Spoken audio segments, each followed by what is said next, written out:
And joining me now is Richard Haass, President Emeritus of the Council on Foreign Relations and the author of the Substack weekly newsletter, Home and Away. So, Richard, this is his victory plan. What is the victory plan beyond wanting approval from the U.S., from Joe Biden, to fire long-range weapons, long-range missiles into Russia? And the U.S. stands alone in this because the Europeans want to give that approval, even if it's on their weapons, the British weapons, not on the U.S. ATACMS. But there's two separate issues here, Andrea. One is what arms do we provide under what constraints?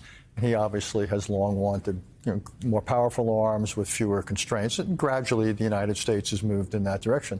But that's a means. The much bigger question surrounding the Zelensky visit is, what is the end? What is the definition of victory? If there's a plan for victory, how do you define it? Is it Ukraine gaining all of its territory back, going back to the 1991 borders?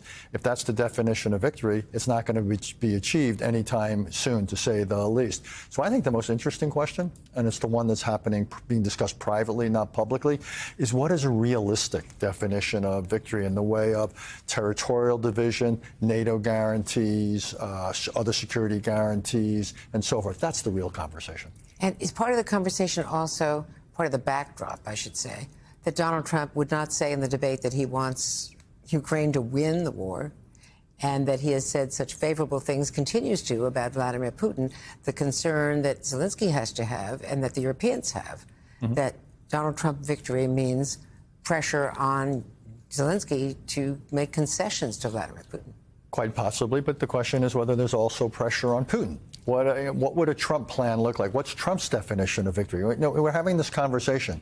I don't know Zelensky's. I don't know Biden's. I don't know Trump's. Putin, we have a pretty good idea, and we don't like it. So the real question for the West is to come together on how do you blend the desirable with the doable? What's a realistic plan for Ukraine? Diplomatically. And I think that issue is going to come center stage no matter who wins the U.S. election. 2025 is going to be the year of diplomacy between Russia and Ukraine. Now, at a meeting just now with the head of the UAE, President Biden made it clear that they were discussing a plan to end the war in the Middle East.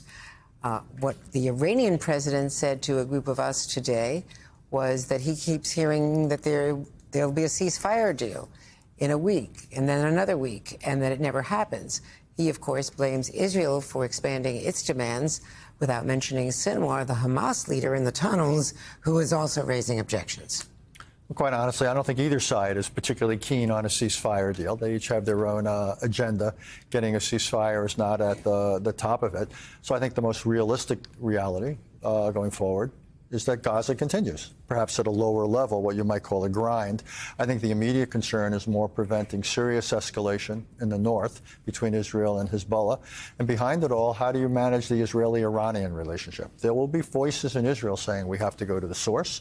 It's Iran backing all these various... Lindsey Graham said that yesterday on Meet the Press. Militia, and also Iran continues to advance on a path towards putting into place the prerequisites of a nuclear weapons program.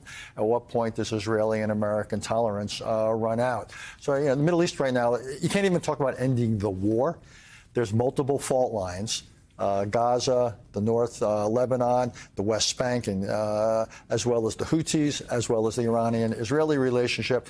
It's an earthquake zone with multiple fault lines. Now, there are a lot of Americans in both parties who are stunned and, frankly, admiring of Israel's use of cell phones, pagers, the explosions.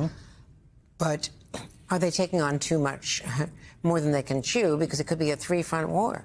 Look, you can admire the ingenious, if you will, intelligence operation and so forth. On the other hand, almost coming back to our previous conversation, what's your definition of success? Do you think you can eliminate Hezbollah? Probably not. Is your goal to get those 60,000 Israelis who evacuated their homes in the north of Israel back home? If that's your goal, does this advance that goal? It's not obvious that it does. So one can acknowledge, admire, whatever word you want to use, the operation, but still take a step back and say, again, what are we trying to accomplish there? And did this advance that aim?